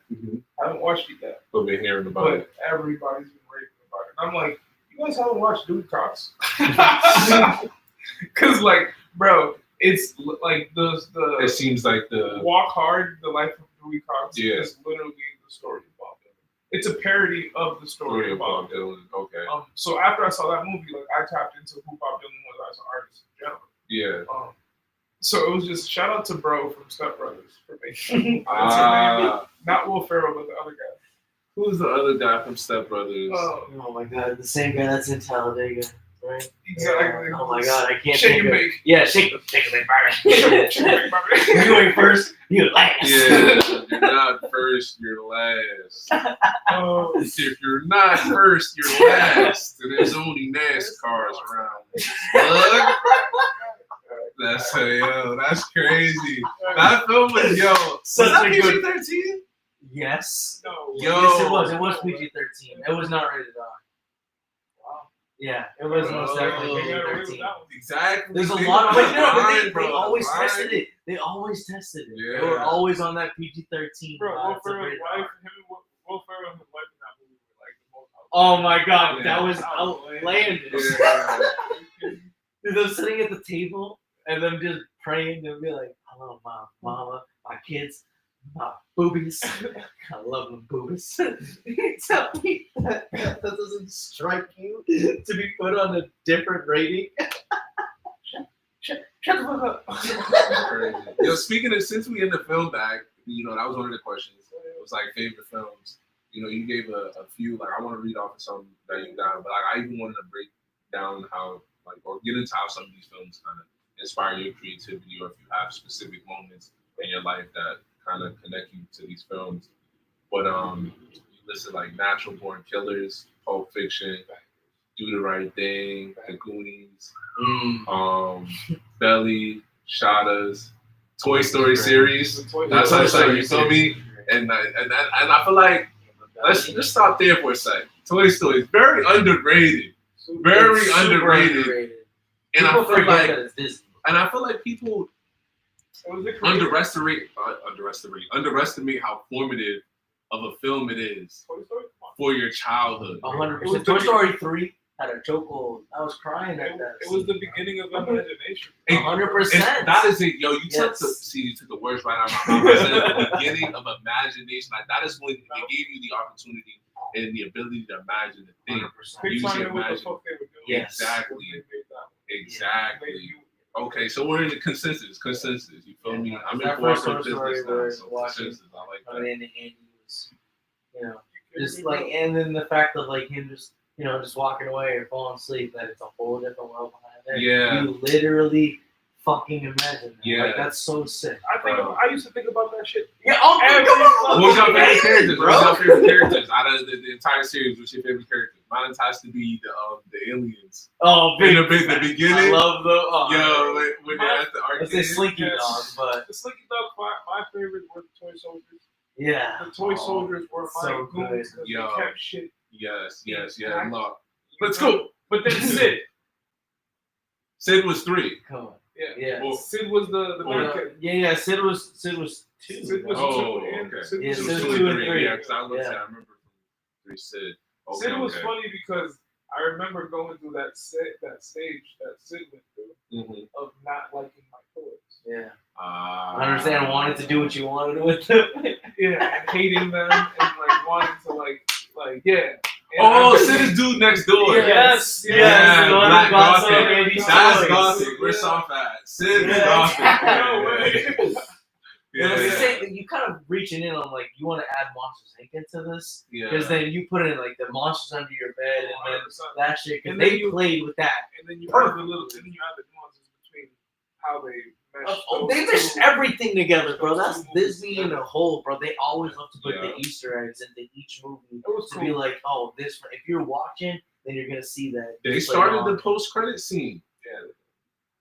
for Speak Marvel. that. Started that. the post-credit Speak scene. that shit. You feel me? 100%. Because Marvel wasn't moving like Yeah, that. you bro. feel me? So it's Disney like was always on. that's what I'm that saying. It's like, yo, that's a very underrated series. Like, that's what we found film. Yeah, right? Film series. Yeah, underrated film series. shit, for sure. Some would even call it a collection.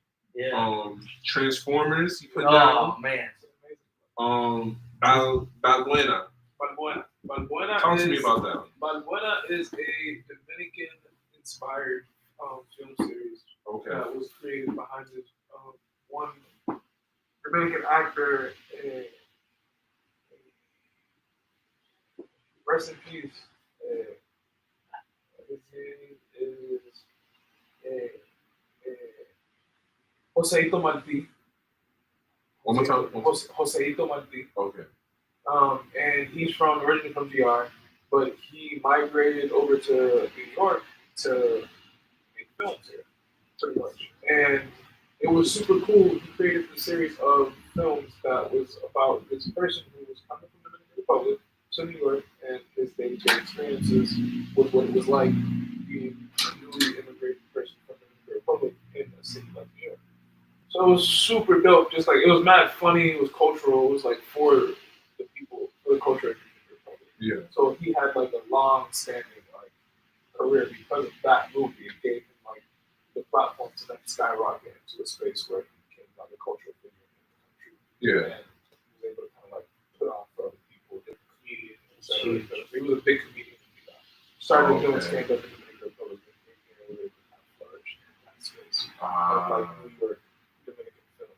It kind of opened up that door for Dominicans in general to know that they can do something in film artistically in general.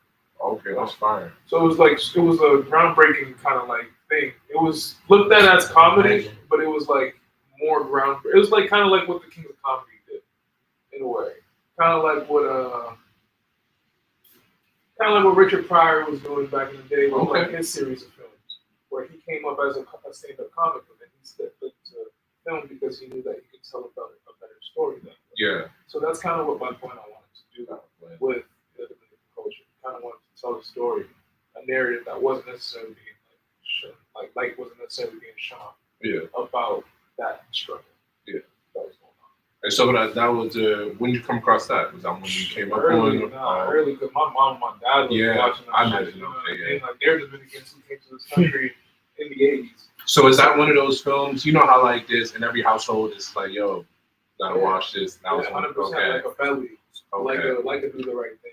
Okay. It was one of those films that are very informal to the culture of being a Dominican American here in America. Say that. Very, very informal. Say that. Okay, that. So for the audience, that's Balbuena. And that's you probably. Nueva York. You can look that up on Google. You'll see that shit right away. And then you got the Fridays collection. I'm assuming that's. No. Come on. That's Friday. Friday after. Okay, yeah. Forgive me. Do I get my black card taken? Because I'm not gonna lie. At first, when I seen it, I was like, the Fridays collection. I'm not sure if I know what this is. It's like so, but I don't know. Y'all gotta tell me in the stream. Drop it in the chat. No. I've seen all of them, but I've never heard it referred to as the Fridays collection. Okay, so I was like, bro's from New York. This is great. It's more than two. Yes. That's the only reason why you gotta put Yes. Okay. Yeah. That's what honestly I'm trying to figure out because film is its own thing. Like as a media space, like how do when a film goes into past the sequel, jumps to the prequel, it does all of this. Yeah. It's okay. So, because I feel like a TV is a series, right? TV, television is when you do the series. Like film, like how do we? I was thinking about how do we categorize the film discography when something is like the Star Wars collection. Exactly right. But then Star Wars is also on television, no? Yeah, so they have they have TV series. 100%. They've taken from characters. Yeah. Taken from like moments in films. Yeah. Same thing with the Marvel, the whole Marvel thing now. Yeah, but that took a lot to get there. Like they were basing it off of like doing these movies and only had like you remember when there was only Iron Man. We did not have no series when we were younger coming up. Like all this Marvel characters like just saving people that we wouldn't have that type of cartoon. Yeah, it was only waiting until the next movie. Yeah. So like. And then you have to it's huge, bro. It's huge. Super tapped in to like know. There's these Batman series that are out. Yes. There's these Spider-Man series that you can watch as well. Yeah. So there's like all these little things that you have to watch, but most people, mainstream media, were waiting to the films. Yes. Yeah. Nobody was actually going to read it. Yeah. Exactly. Until they got the money, then they were like, Star Wars was like, yeah, let's turn this into Lego. Yeah. Let's turn this into some kids show so that we can make even more. I'm not gonna lie, the Lego was not a bad idea. Lego was huge. Did y'all see Pharrell's Lego film? No, I haven't. That's on the list. You also had Memento. I remember that film. American Gangster, Blue Chips. You seen Blue Chips? Yeah. The Sandlot, another great film. Crooklyn, another great film. Mo Better Blues, another great Yeah, film. those Training past 30, Day. you can't even. And yeah, and I feel like I wanna speak to some of these and like were there specific moments in your life that you can remember either coming across the film? I know you said Balbuena in the or like earlier in life as well. So what age would you say like? Probably like 9, bro. Okay, like 9, yeah, so 10. those formative years where you Yeah. kind of like really Locked in. feel me exactly like Training Day was one of those movies that I seen during those times. okay. Kirkland was one of those movies that I seen like during my middle school time. Okay. It was super cool. You said the Pulp Fiction's at the top of the list, and I want to ask because that's a very like that's a very violent film. It's rated R. Sure. So like when was that for you in life? That you seen that film? So the first time I saw Pulp Fiction was in high school, junior year of high school. Okay, so tell me about that. It was one of the most formative movies that I've seen in my life. It put everything in perspective. All right, so walk me through that then. So my homie Theo, one Okay. of my closest friends today, introduced me to what that movie was. We're chilling. We go to his crib, we like throw it on, we're like in his living room type shit. And he like tells me about it. Like, yeah, man, that movie sounds pretty dope. So it sounds like a cool fucking plot. Mhm. Like, throw it on. Started watching it. And it wasn't until I saw Samuel Jackson that I knew that this was going to be the best movie that I would watch. Because I already had like a low-key fascination with bro. Like, Yeah. I love Samuel. Like, he's one of my favorite Okay. actors today. Man, he's such a good That's fair. So when I seen that bro was in the movie, I was just locked in. And then I kept watching the storyline. I was just like, bro, this is crazy. Yeah. And then John Travolta plays his role to a T. Yes. He's like the class act of class act. Yeah, that's one of the better films of that time. Like it's by Yeah, when far. you said it, you mean And then then- Samuel? Yeah. His voice is so much better. And then I learned a lot of the in and outs of who Quentin Tarantino was as a director through my homie Theo and just through our film teacher who was teaching we were doing the cinematography class with him our junior year. So he was putting us on to like 9 different movies and 9 different films and 9 different directors. Yeah. Type shit. That's how I got into Stanley Kubrick and directors of that nation and shit like that. And Theo told me about how Quentin Tarantino likes to mix in his universes. So he likes to mix in different films Yeah. and different shit into his own films. Yeah. So you would see how he created like his own universe within Pulp Fiction. Yeah. He made things that weren't real, Yeah. like the Jackrabbit and Yeah, all that shit. yeah. Like that whole shop that they went to and they were dancing and shit. Like this was like a whole alternate universe that he Exactly. created for his films. So that was something that for me as a viewer, it was something like I was like, hey, yo, this guy is tapping into some shit Yeah. visually, Different bag. storytelling wise, that people aren't especially during that time, Yeah. weren't doing. It was groundbreaking, bro. It was Yeah. beyond the side. And then you come to find out that he's as nuts as his films are. Oh my god. Like, have you seen the another reason I want to ask you about That's about why that. I mentioned that like The Hateful Eight is another one of my favorite movies. I don't know if I wrote it in there, but like it's another one of my favorite like Yeah, you said it. You said in the like in many more. So like I Yeah. could imagine. And I know when we talked, you said like you're big on films, like big on movies. it's like Clockwork Orange is like another great movie. Like, So would you say that's the first rated R film that you saw from Tarantino? Or was that the first rated R film that you saw in general? no, the first rated R film that I probably saw in general was probably like Fridays. I was like teeny bop.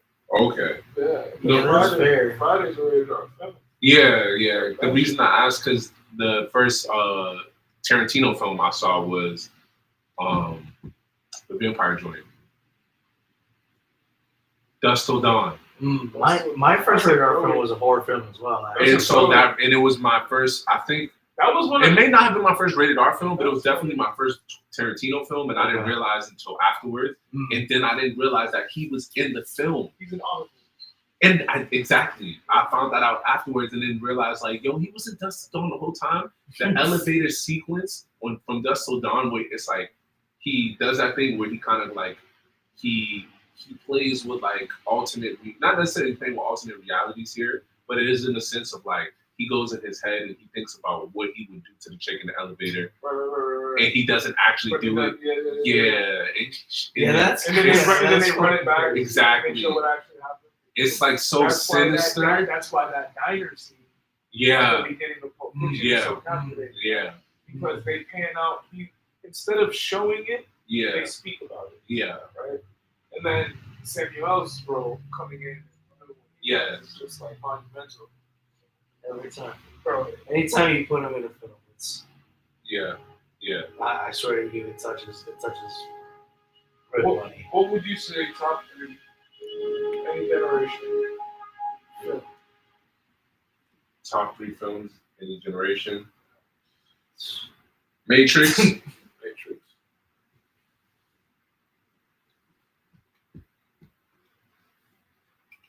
Which Why Did I Get Married? Was they in the mountains? The first one. Where they went to the little cabin. Yeah. Why Did I Get Married?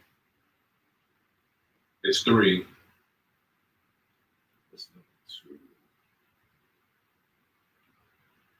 2? Interstellar. Yeah, facts. I felt like I tried to be diverse too, and into just my natural taste in film. I tried to be diverse in like cinematography. Like I was thinking about that too. Like, I told myself I'm gonna get into film reviews, like Film reviews are cool. Type shit. Like I would love to do that. Like as far as like That'd be a really medium sick. to bring inspiration, because I'm always watching them. So like really like what's the name of that app that does them? The app that does them. IMDb. IMDb. I think it's called Cracked. Crack. I think you're right. Okay. Yeah, and they crack ID or something like that. Yeah, Okay. But yeah, just like kind of thinking like, yo, what if I did like started doing film reviews since I'm going and like watching films so much, and I really like pay attention to things because it informs a lot of my work and like inspiration too. And then like I like taking my time to learn about different directors and their crafts, their backstories, but then also their DPs and like why does this look a certain way? Why did you go this? Why did you decide to shoot this shot this way? Why did you decide to shoot this film in this format? Like I feel like that stuff fascinates me, and it kind of like it plays into a lot of my work, believe it or not, like especially a lot of the visual stuff, but just in general, I feel like even the way I create music sometimes be in the way that I see films. Very weird. That's why when it's dope though. Yeah. It's not like you don't hear a lot of people talk about that. and it's like, and that's why I feel like that's why I say I gotta see Pharrell's Lego movie. I'm really excited to watch it. There's a point where he's like, he sees music and he says the clinical term for it is synesthesia. And I feel like that's something that I never knew that like I was experiencing until I found it out based on like watching the film and then getting that explanation for it. But I would be in the studio telling people like, yo, I want this to sound blue. Like I hear blue as the way it sounds in my head. And then we have to go through like, we'll get to it fast because I can like over the years of me being able to improve my communication on like, okay, how, and then also understanding like DAWs and stuff like that, like understanding music.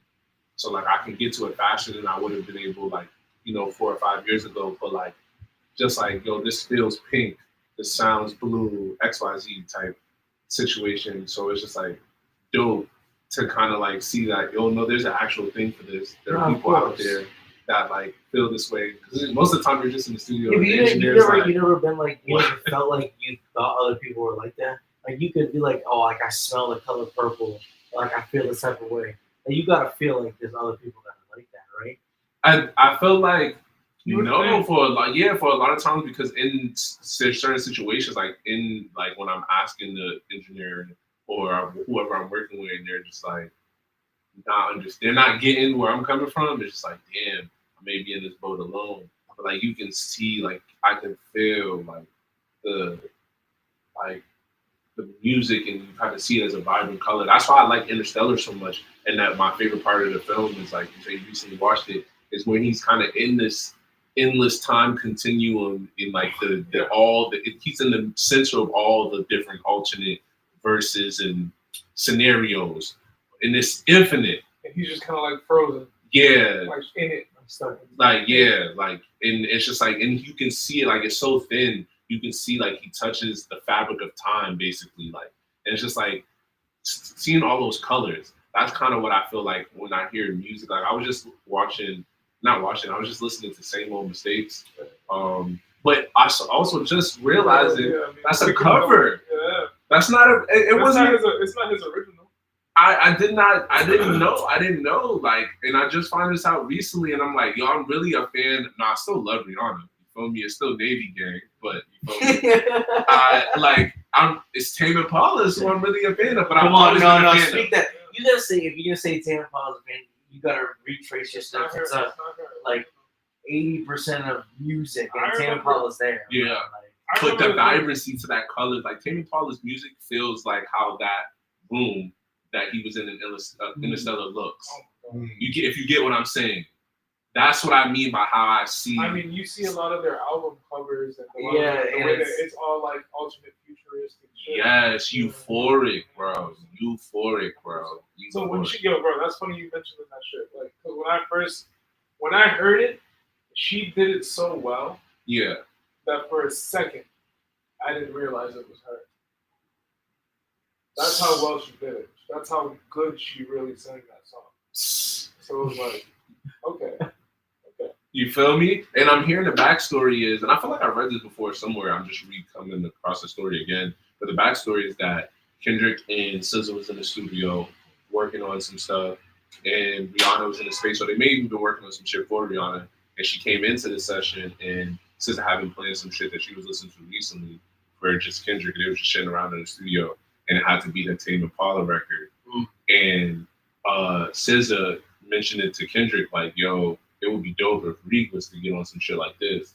And he forwarded, like, he kind of was the one that was like, yo, nah, you should get on it, like, encourage it. And probably because SZA's not as big as she was as an artist at the time. So, like, that coming from Kendrick being where he was, Rihanna probably took it a little bit differently than if it would have just came straight from SZA. I'm assuming that's why she said it to Kendrick. Because that's how the article read. It's just like, SZA said to Kendrick, like, yo, it'd be dope if SZA type shit. Like, but knowing SZA had rolled a lot for Rihanna at the time, I was like, maybe why she wouldn't be, or maybe that's just kind of how I'm interpreting it. Not comfortable pitching it to Rihanna directly. I was just want to say, it's all dependent on how you see it. Yeah, like, if you want to look at it like that, 100%. But like, she could have interpreted it and taken it, and then like made a better outcome, not having to deal with it. Type shit. I just think that SZA and Rihanna are on like two different kind of playing fields. Where like Rihanna's the type of person who's like a pop artist. Yeah. Right. Whereas like SZA's more like she's a songwriter originally. You know what I mean? Like she's more. I don't want to say she's more of an artist than Rihanna, but like. You don't feel like she's maybe alt pop? Who? SZA. Ultimate. I don't know. She's definitely popular, bro. Like, no, she's definitely popular. Yeah, but I would put her in like R&B. You wouldn't say SZA's alternate? I would, but I would also put her R&B too. Like, you gotta see. Or maybe alternate R&B. Yeah, 100%. I wouldn't say alternate pop. Though. No, I would put her on maybe pop. Maybe all R&B, and then she has pop I can put a shorty like fucking Billy or like big facts. Charlie XCX like as like alt pop. You know what I mean? But that's like, actually great. Yeah, but Charlie like XCX great. SZA's more like all R&B, but just with some like, pop smashes. Cause she has the Doja Cat. She has to have like, I mean, not that she has to, but like I'm sure that's a feature. I'm sure that top. Yeah, but so is Persuasive. I'm sure that 100%. I'm sure that top label wise is like not demanding her to have these kind of like pop hits, but like telling her like and understanding like, this will set you aside. Yeah. What's that doing with Calvin Harris? With SZA? I heard Tom is in the studio like, drop me, give me 50. Nah. It's West Coast. West Coast is the best coast. Sorry, we on the East Coast. Yeah. Man. Fuck all that West Coast is the best coast shit, nigga. Fuck is niggas talking about? Nigga, we on the East Coast with it. You see me, brainchild, did it? Dark on, nigga. Sorry, No joke about it. What you mean? you know what I mean? Speak You that know what I shit. mean? No, Talk about they know I say I'm joking, but I'm not joking. They know I will say though, as much as like that's a thing, it's so symbiotic though.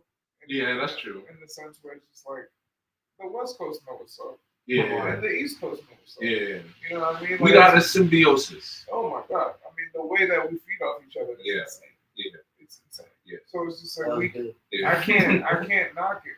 We can't knock it Yeah. like at all. Yeah, and I feel like it's in our genetic code to be together. Anyways, it's just this stretch of land that separates us, but we don't need to. And everything in between any further reaches from us. disconnect the diaspora. I feel like everything in between too, like everything in those Midwest states, everything down south, Yeah, they all kind of reach from our enemy coast. yeah, I felt that in Kentucky for sure, bro. Because That it's coming from the Northeast, the Midwest, and when I say the Midwest, I mean like Chicago, Detroit. straight up. yeah, that's the You know what I Midwest. mean? That's about it. Yeah, for sure. There's nothing else. You feel me? Yeah, no, that's crazy because that's really true. Some can try to like say Ohio. You know what I Yeah. mean? Some can try and push They that. have Bow Wow. No, I mean Trip got- Red. I mean, you put Ohio there, you put a lot of other people there. No, Yeah, and yeah. I'm talking not even artistically. I'm talking about just infrastructure wise. Yeah, they can contribute a lot, For what the especially state has to industry, offer, like you know what I mean? industrial. Industrial-wise, yeah. Yeah. Like, for sure. we're just speaking about like places that people reach for, for instance. You know, speaking of that, see, you know, it's interesting. I think we never talk about it because the culture in mainstream media now is so obsessed with like artistry, and I think entertainment more so than artistry. But we don't talk about, or maybe the conversation is a mainstream conversation, but I feel like back in the day when we were coming up, there used to be a lot of discussions around inventors and thinking of things of that. Because now, like, my mind, originally I jumped to saying Bow Wow being from Ohio, but think like Ohio has so much more to offer the world. I immediately think about Trippie They- Redd. than just an artist. Like they contributed to society in ways that's like unimaginable. But we don't even really talk about that, like inventors, because these are artists and artisans themselves. These are craftsmen. Yeah, like we don't talk about that when we have conversation about like where things come from and then, like the origin stories. There's less of those and more conversations. I feel like 100, maybe 150 years from now, like you know how Ye says like he'll be the person that people will be talking about. It. I really do think we will move away from like, you know how I feel like the 2010s Steve Jobs and what he was able to do with Apple. Now it's Jeff Bezos. In 2016, it became Jeff Bezos when he was able to do with Amazon. And like we're having those conversations of inventors, but more so like entrepreneurs. They're not necessarily inventing anything because he didn't invent a tech stack for like Amazon. He just invented the idea that was Amazon and got with folks and was able to create something and do this. Same thing he did with what he was with before, whether it was eBay or whatever the case may be. But like George Washington Carver, like did things with the peanut. Like you feel me? And even furthermore, he did more than just with the peanut. That man exactly. That man worked on cut. Like I just read an article a little earlier before the year ended, and it spoke about how he pretty much cultivated the color blue and made a raw cobalt. You know the raw cobalt blue that we know of now. Yeah. He pretty much molded that color over years and years and years of like testing different natural resources that we're privy to, and he was just trying things out with different dyes and trying to figure out how to get that solid blue. And then from there on out, he has like an array of artwork that he's created himself. Just using that blue, kind of like Picasso. Yeah, he discovered something and it was just like I'm about to fall deep into this. That's crazy. Look at that, the ancestry in that. Nipsey blue. And then it goes all the way back to Dr. Carver. That's crazy. It's a crazy lineage, bro. That's why sometimes like this the power of conversation, the power of research was huge. Yeah. Because like the more you know, the more you don't know. Yeah. The more you don't know about a certain thing, the more you want to realize. The more you want to talk about it. So It's a dope film. It's a dope film. That's a fact. So the fact that you even tied that together was really cool because I wasn't even there. I was so caught up more so in just like the fact that he himself as an inventor was able to kind of break down what it is to be an inventor. Yeah. Where you don't have to be so tied to this one like chemical or like he was a chemist, but he didn't have to just stay in that realm, you know what I mean, of that scientific breakdown of things. But you can still break down color in a scientific way and still be innovative and still push boundaries. Yeah. Like, help push culture. Everything an artist does, but I feel like when you're an artist and you have a medium or a discipline, you're kind of boxed into that discipline towards an inventor can go invent this, then the next day invent that. Yeah, but that's what that it goes looks like back they're to doing you art. being. That's what goes back to you being like putting SZA and Rihanna in that same box. Like you put in two people that are like two inventors that are like that did two great things. You can't put them in the same. Yeah. 100%. No, you're good. Thank you. I appreciate it. No, that's fair. That's No, fair. because like I totally understand, but then like you have to think about the impact that Rihanna had on pop versus what SZA had, because Rihanna had pop on a fucking chokehold in the late teens, early teens, fucking even Come Mr. late DJ. Yeah, come on, bro. Come Can't on, get turn dude. the music up. Yo, I had that on CD. Big facts. Crazy, bro. Come on. Yo, I had that on CD. Disturbia? Come on, bro. Yeah, Like, Disturbia don't was even one of them fucking joints. trip. Yeah, I remember that movie too. That was a good movie. That was a good movie. Shia LaBeouf, an incredible artist. Yeah, incredible artist. Yeah, that poor man. Yo, speaking He of- went through so much shit. No, it's kind of crazy. It's like this conversation has been great, and I feel like it's been flowing perfectly because even the Shia LaBeouf nod, the next question I was gonna ask is like perfect because he has this infamous interview where he breaks down on camera. He talks about his experience in Hollywood, his experience in the film His industry, experience with life. and everything, and how he had to take a sabbatical and turn away. And he even got into how he gets into character, how he gets into certain roles, how certain roles have affected his life, how breaking out of that. Because I know a lot of times method actors, when they dive deep into these roles, it's hard because the mental place they're going to. It's hard to get out of these characters post, like filming or whatever the case may be. And sometimes they carry the weight of that, especially if the Think film's about like, Heath Ledger, bro. yeah, like if it's like based on a true story, or if it's like something that's currently going on right now. There's a lot of research that's done. You go and sit with people's family, you go and sit with people themselves. If you're playing someone or portraying someone, rather, so like how do the question in specific was like, what do you hope people feel or think when they experience your art? And you said like a multitude of things, but like some of them were like love, empathy, passion to change the people that they love, to be seen, to feel pain, maybe even cry. So like when you think about that, and even just like one of the last scenes we saw before the film went off, where there's that moment where bro has an experience with someone post this gallery, then they get into a space, something is promised, and it has that like the emotion, and now it goes from knowing that you're creating something to now seeing it up on display. You guys have shared up until this point, like the excitement, the anticipation, to now see it in the way that it is, and like want it, and then like think that you're gonna be able to go home with this, kind of being shot down, like understanding that that's something that someone could also experience, and it could not necessarily be you not wanting to sell it and not being able to give it, but someone else just getting to it before someone else was able to get to it, and now someone's experiencing that kind of like sorrow because they didn't make it buy, they wasn't able to buy it fast enough or jump on it. Like, how do you as an artist, have you dealt with that before, or like is that something that you think about when you say like you want people to, if they do feel that way, if they experience pain or see pain through your work, is that something that is on your mind as well, or like what are those things mean to you when you say love and when it comes to your work? So when people are viewing my work, I like to believe that I'm bringing out something out of them that I've already brought out of myself emotionally. And usually when I'm creating, I bring out a whirlwind of emotions. So it's like 9 times out of 10, I want you to just be human in that all those qualities. Comes being loved, comes being empathetic, comes with being imperfect, you know what I mean? It comes with like being full with like certain pain that we don't know how to like maneuver through or express anymore. When I make these pieces, sometimes I'm making them in hope that this piece can help you process something that you didn't know. Like, Yeah. so, with that being said, like I want you to feel, you know what I mean, and not feel judged for feeling.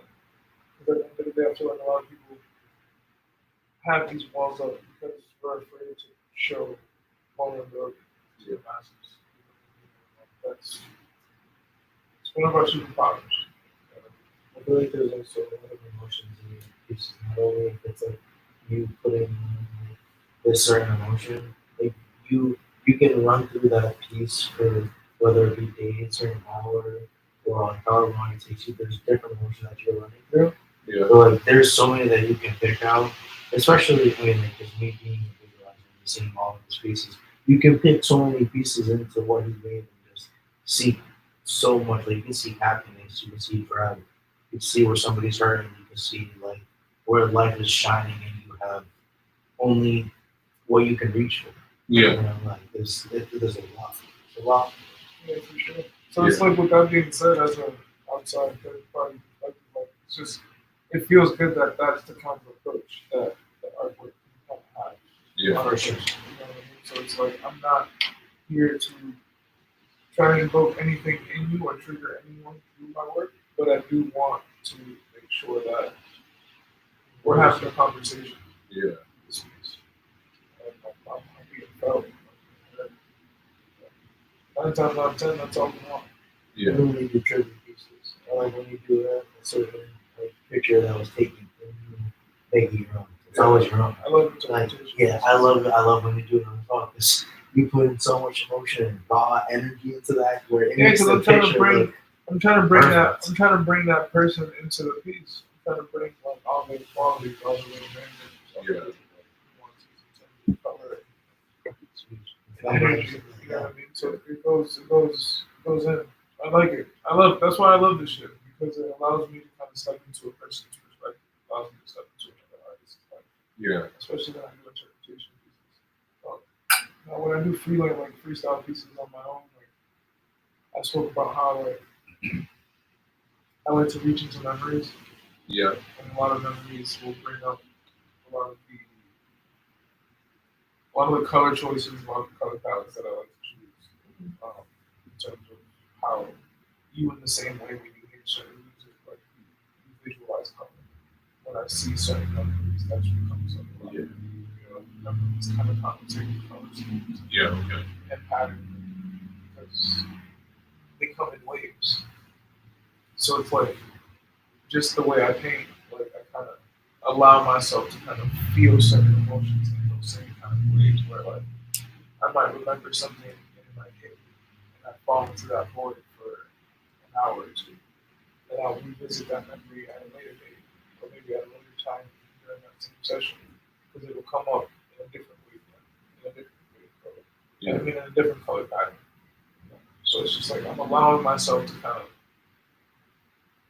therapeutically move through this piece just by contemplating on my own life and taking time to resonate on what I've been through at the time. Yeah.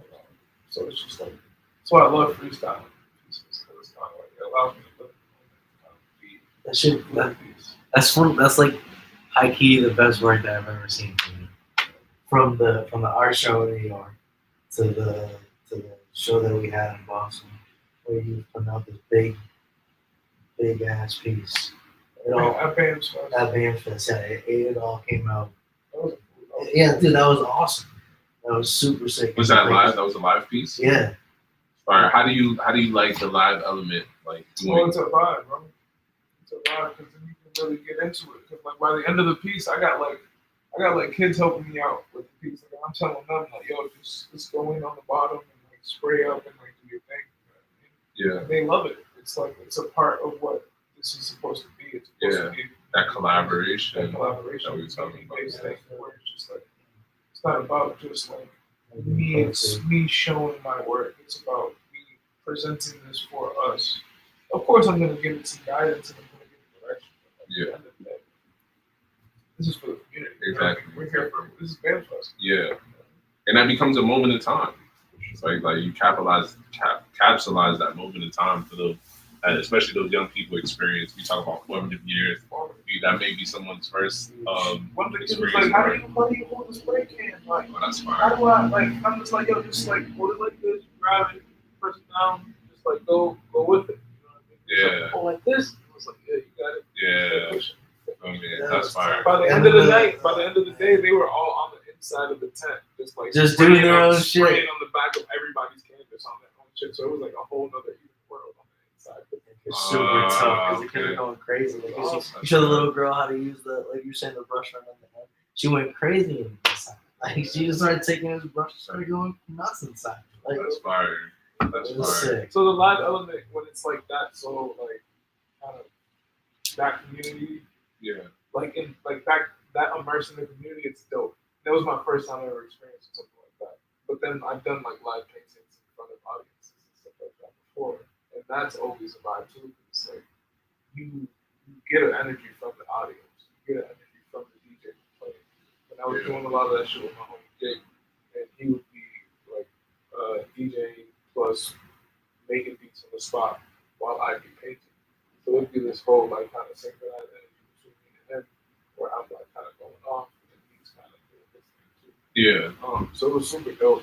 It was super dope. Live painting is probably one of my favorite ways of painting because it's kind of like you leave it all there.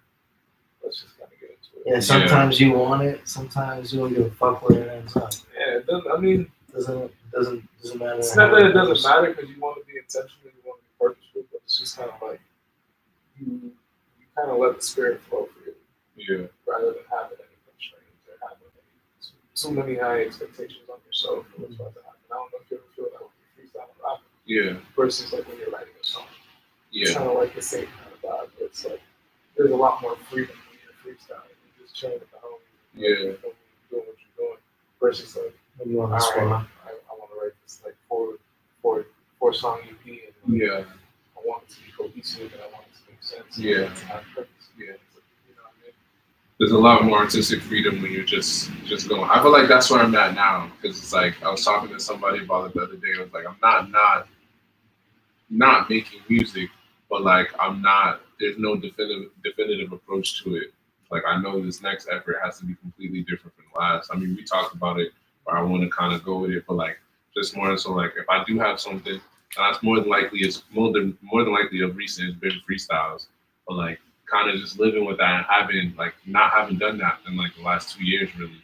I've really been freestyling like that, like over like original and non-original shit, and then like it being a vibe and it feeling good, and then getting positive feedback on it too. So it's like again to like that artistic freedom you have, and that, and maybe to your like your point you made earlier, kind of doing stuff outside to find inspiration and lack thereof. 100%. Like Listening to different things. yeah, But I remember I think I listened to an interview between it was Pharrell. Oh, we were talking about it before. It was between Pharrell and the movement. yeah, And I think Pharrell had said something about like he just went through a period where he was listening to just different sounds. Just like whether it be nature sounds. yeah. Or like just mechanical sounds. Yeah, who'd that come industry from? sounds. Who'd that come from? Yeah, Where'd that come from? Mr. Michael Jackson himself. Oh no! You hear I from- mean, you he's hear the- from- and if Yeah. we talk Then about he said, that- I want the Cranes background. I want to hear that in my music. Now who's the big problem mentor? Rest in peace. You Quincy Jones. Yeah. Yeah. You know what I mean? So it's The like orchestrator of the all lit- orchestrators. yeah, the lineage is very it's very 100%. clear. So it's like he said that shit, and I was just like, yeah. You know what I mean? And mind you, I had already like Joan. There's this woman, Joan. I forgot her last name, but she made a name for herself through natural sounds, through recording natural sounds and synchronizing them in a way where Okay. they're these great ensembles. Yeah. And when he said that, it just referred to me through, like it brought me right back to that. So I was just like, yeah, you have like when making art, when making anything, can't just fall into one book of learning.